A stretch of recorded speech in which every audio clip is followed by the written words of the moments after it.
Do you think it's worth it to put stuff away when you're overwhelmed? Well, I think it's worth it for you.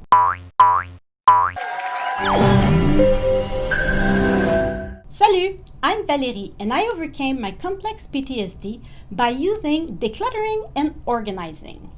In this video, we have the chance to have Julie Forte, our expert in hoarding decluttering, talk about what steps can you take when you sit on the couch, you're feeling overwhelmed and tired, but you know that you have things to put away or to declutter.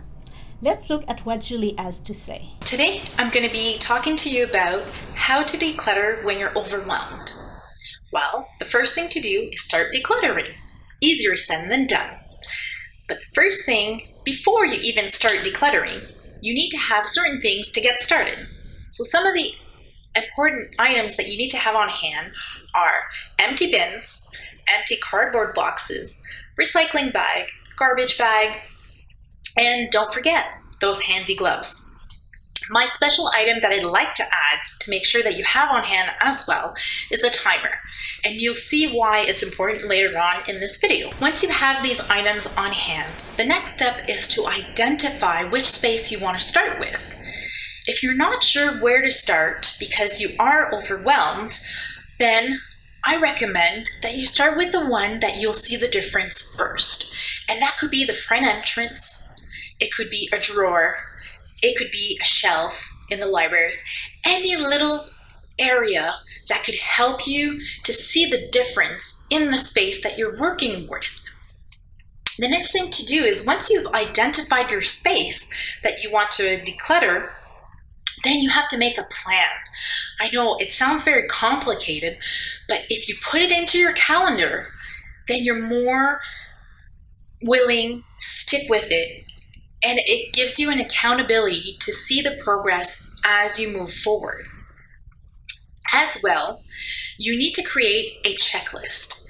So this checklist you will identify based on your space. You're going to divide the space into quadrants, which means you're going to literally divide the room in 4.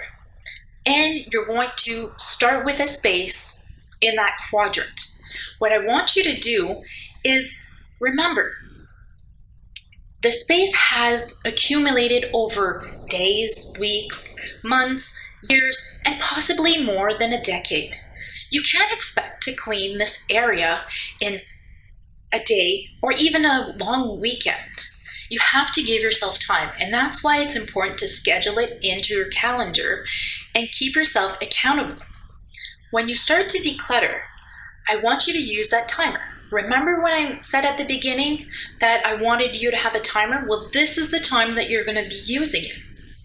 You're going to use the timer and give yourself 5 minutes. In that 5 minutes, you're going to see what you can get done.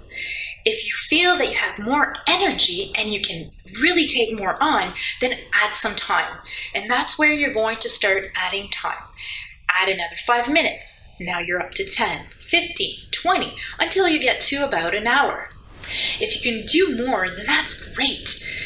But if you're struggling, always look at the small steps that you've been doing, because every little step counts, because there is still a progress happening, even though it's very small.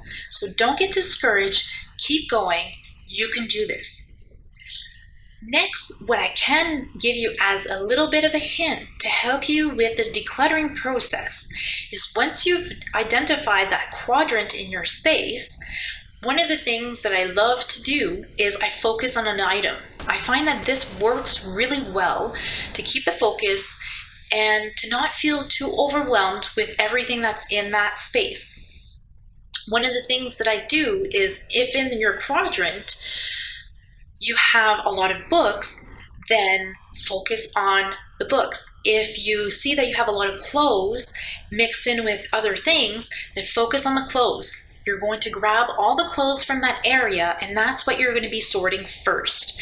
And then this way, your pile of clutter will start going down, and you're going to feel less stress, and you're going to be You're going to feel proud of yourself because you're going to see those boxes of donations starting to pile up. You're going to see the garbage bags start to fill up, the recycling, and it's just going to help you to get motivated. One of the things that if you start feeling really overwhelmed and you're stuck, and it happens to the best of us, even myself as a professional organizer, sometimes I get stuck on certain things. And this is when you need to decide for yourself if you need to have either a family member, a friend, or maybe you need to consider hiring a professional organizer to move past that struggle. And they'll be able to help you because they have the tools and the techniques to do so.